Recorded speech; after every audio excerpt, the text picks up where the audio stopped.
আসসালামু আলাইকুম। আমি সানজিদা ইসলাম আবৃত্তি করছি কবি সুকুমার রায়ের বিখ্যাত কবিতা শব্দকল্পদ্রুম। ঠাস ঠাস দ্রুম গ্রাম শুনে লাগে খটকা, ফুল ফোটে তাই বলো আমি ভাবি পটকা।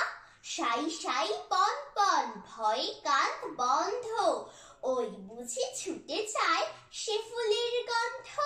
হুড়মুড় ধূপ ধাপ ও কি শুনি ভাই রে, দেখছো না হিম পড়ে যেও না কো বাইরে। চুপ চুপ ওই শোন, ঝুপ ঝাপ ছপাস, চাঁদ বুঝি ডুবে গেল গপ গপ কবাস। খ্যাস খ্যাস খ্যাচ খ্যাচ রাত কাটে ওই রে, দুর্দার চুরমার ঘুম ভাঙে কই রে।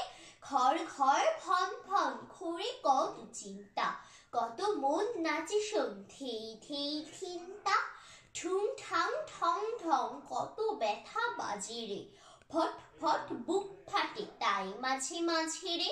হই হই মার মার বাপ বাপ চিৎকার, মাল কোচা মারে বুঝি সরে পড় এই পার। ধন্যবাদ।